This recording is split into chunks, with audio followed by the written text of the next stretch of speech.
The election was about many things, but I will tell you what I think the most important issue, not the only issue, but the most important issue was that decided this election, because it's the most important issue right now, not the only one, but the most important issue right now facing the American people. And that's high prices, inflation. President Biden and the Biden administration was an inflation machine. I think that's why the Vice President Harris, lost the election. Bidenomics, as President Biden called his economic policy, to most Americans was synonymous, and is synonymous, with just high prices. Bidenomics is just paying more to live worse. How do we get these high prices down? There are only two ways that I know, and I think most economists know, to do this. The first is not very palatable.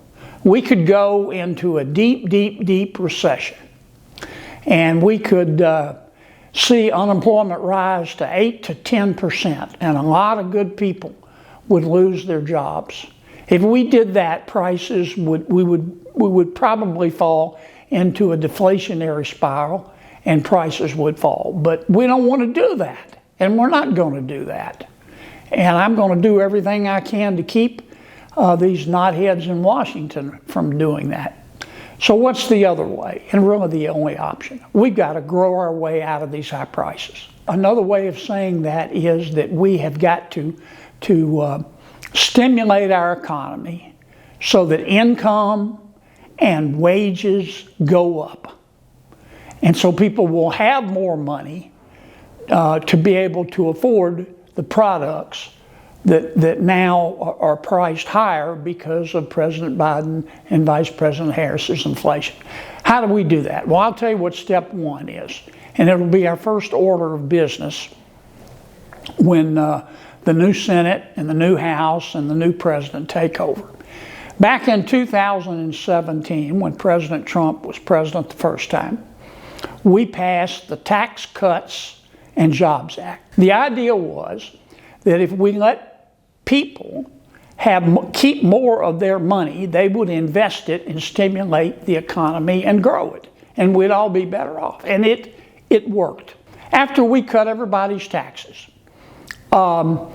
business investment went up dramatically. Over the first 3 years of President Trump's term, our economy grew between 8 and 9% up after we passed the Tax Cuts and Jobs Act.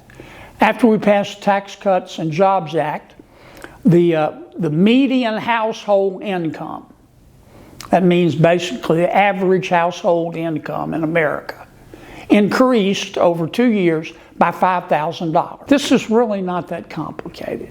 If you want to increase wealth, you've got to increase output. How do you increase output? By reducing taxes and reducing regulation. When you tax something, you get less of it. When you regulate something, you get less of it.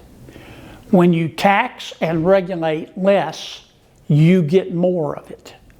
5,000 years of human experience has taught us that in a free enterprise system like ours. And that's what we're going to do from day one in the brand new Congress, working with our brand new president. We're going to beat these high prices, but we're not going to do it by going into a deep recession or depression. We're going to beat these high prices by getting America growing again and getting wages growing again.